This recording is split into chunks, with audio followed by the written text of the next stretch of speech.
Hello, this is Mr. Gamal Hassan, and in this video we're going to talk about how to use, or we're going to continue talking about how to use the different punctuation marks to answer some questions from the digital SAT. My friends, for this video I'm not going to talk in Arabic, it will be all English, so please stay focused. We agreed upon something, which is whenever we're about to tackle any of the writing or any of the grammar questions from the digital SAT, the first step is to look at the answer choices. Don't forget this. All the time you must follow this strategy. Whenever you have a writing or a grammar question, it is a must for you to look at the answer choices. Why? Because considering the differences between the answer choices would help you know the convention or the grammar rule that is being tested for this question. Okay, this is very important, and this is a very important thing to consider. It is a must for you to know what is being tested so you can answer the question easily. Okay, so here I'm gonna consider looking at the answer choices. So for answer choice A, we have the word food, and it is followed by a colon. The same word, but it is followed by a comma. And for C, it is followed by a subordinated conjunction, while for D, it is followed by nothing. Okay, so from these answer choices, I can tell that this question tests the boundaries between clauses in English. Okay, the boundaries between clauses. Since it is a boundaries question, what is the second step? The second step is to look at the text and to read what comes before the blank and what comes after the blank, and to decide whether to have two independent clauses on the both sides, or to have one independent clause and another dependent clause. So based on what comes after and what comes before the blank, I can decide the correct or the appropriate punctuation mark. So I'm going to read now the text very quickly. So researchers studying magnetosensation have determined why some soil-dwelling roundworms in the southern hemisphere move in the opposite direction of Earth's magnetic field when searching for food. In the northern hemisphere, the magnetic field points down, okay, into the ground, but in the southern hemisphere, it points up toward the surface and away from worms' food sources. So, my friends, now I'm gonna consider the part that comes before the blank and the part that comes after the blank. So here, the part before the blank here says, researchers studying magnetosensation have determined why some soil-dwelling roundworms in the southern hemisphere move in the opposite direction of Earth's magnetic field when searching for food. So I can tell that this part is an independent clause. Okay? And now I'm gonna consider the part that comes after the blank. Okay?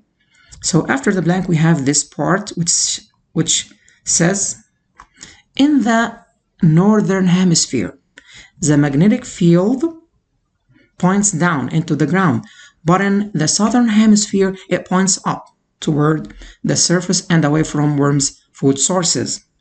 Also, it is an independent clause, or it is a complete sentence that can stand alone. So now I can tell that the part after the part before the blank is a complete sentence or is an independent clause, and the part after it is also an independent clause. So I will ask myself, what is the appropriate punctuation mark that can link two independent clauses on the both sides? For sure, we may use a period, we may use a comma and defined voice conjunction, and also we may use a semicolon, and also a colon can work in this way, because the colon, as we said before, the colon can be used between two, or you can set a boundary between two components, but it is a must for it to be preceded by a complete sentence, or it is a must for it to be preceded by an independent clause, which is the case here. So before the colon, there must be an independent clause, okay? And after it, we may have an independent clause, we may have a dependent clause, we may have a phrase, we may have just a single word, but the part after the colon must explain the part before it. Okay, so what comes before the colon must be an independent clause. And what comes after it must explain that independent clause before it. Okay? So here, my friend, we have two independent clauses. I said here the colon can work, but we have a condition to choose this. But can we use a comma here for answer choice B? Okay, can we use a comma to connect or link two independent clauses? For sure not, because this is an error that we call a comma splice. A comma splice, this error is when we use a comma only without any conjunction, without a fanboys conjunction, without a coordinating conjunction, to set the boundary between two independent clauses. So this is an error that we call a comma splice. For C, also it doesn't work because we don't have any punctuation mark between the two independent clauses, and this is what we call a run-on sentence. So a run-on sentence is when we just have two sentences or two independent clauses without any punctuation marks between them. Here we don't have any punctuation mark, and also it is the same case. The result would be a mistake that we call a run-on sentence. Okay, so this is not correct. So the correct answer choice is A. And if you consider the part before the colon, so we're gonna go with the colon.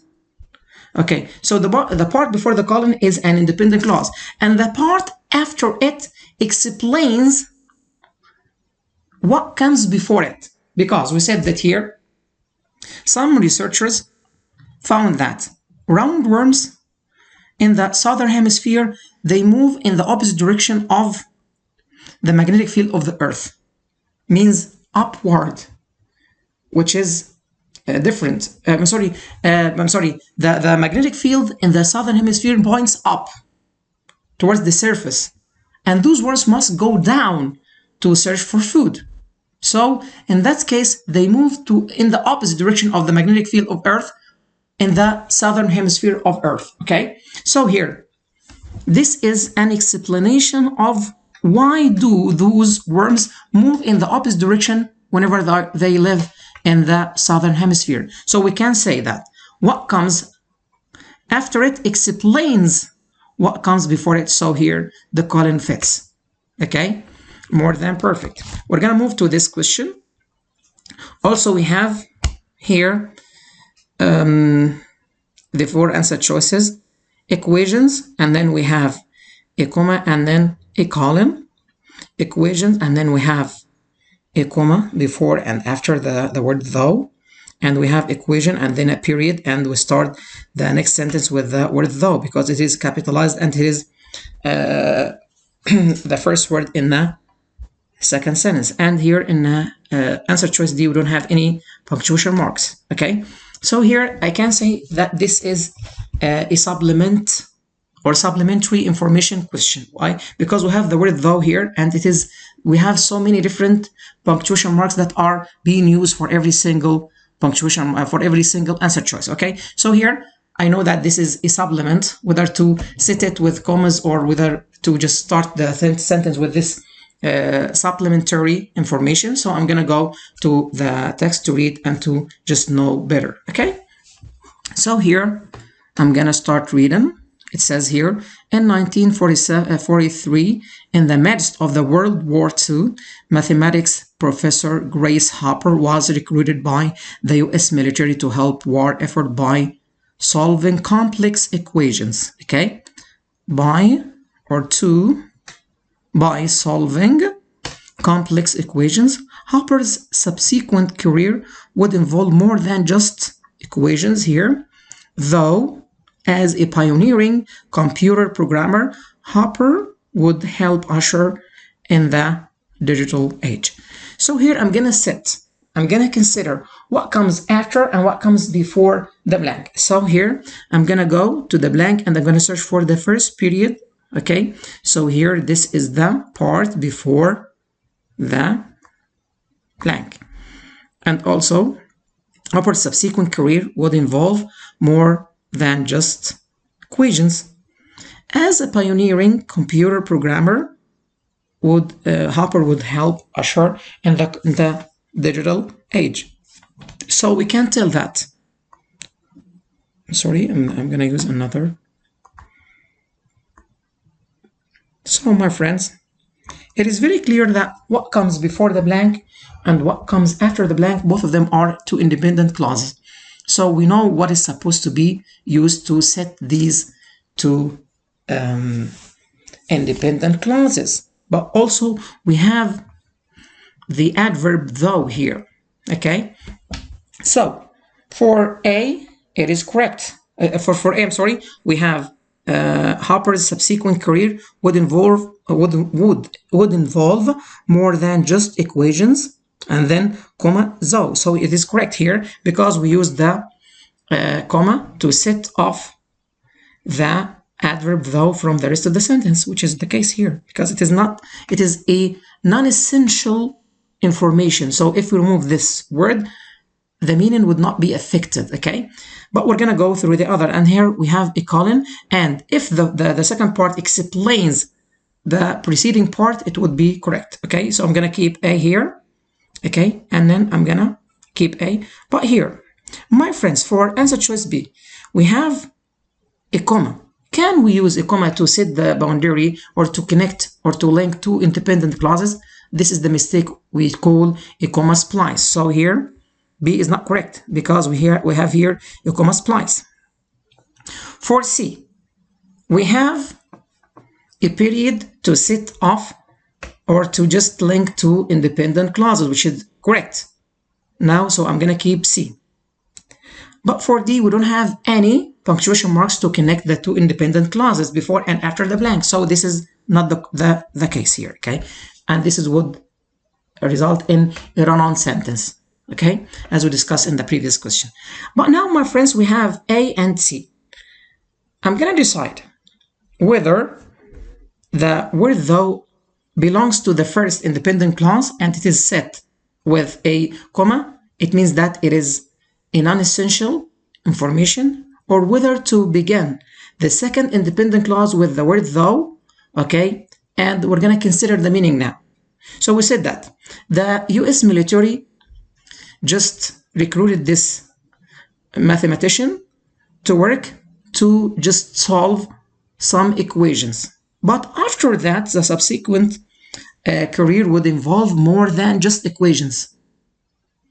Okay, so she was appointed in the very beginning to solve some equations, but afterwards she was responsible for more than just equations, okay? And here, as a pioneering computer programmer, Hopper would help usher in the digital age. So here I can tell that the second independent clause after the blank explains what comes before it. So here the colon fits this, and we can say that A is correct, okay? A is correct, but I'm gonna tell you something very important. So her career now involved more just than equations, because as a pioneering computer programmer, she would help usher in the digital age. So A is correct, but I'm gonna consider, or I'm gonna just make sure that C is not correct. My friends, if we consider that the second independent clause would begin with the word though, I'm gonna consider the meaning, okay? So here we said that the meaning is that she now she's responsible for more than just equations, because as a pioneering computer programmer, she would just help usher in the digital age. So my friends, if we just use C, it would be like that. She or her subsequent career would involve more than just equations. Though as a pioneering computer programmer, she would help usher in the digital age. So here, if we use C, there would be a contradiction in the meaning, okay? So if we say that her work now involves more than just equations, if we say though, okay, as a pioneering computer programmer, she would help usher in the digital age, it would be a contradiction. There would be a contradiction in the meaning, okay? So this means the opposite. So here, if we consider the meaning, it would be wrong to use C, okay? So C is not correct. So here, A is the correct answer, and B is not correct. C is not correct because of the contradiction, and C is not correct because of resulting in a run-on sentence. And also B is not correct because the result would be an error that we call a comma splice. Okay, my friends, that's all for now, and please subscribe and share this content, and please, I'm waiting for your comments, and please subscribe. Okay, thank you, my friends.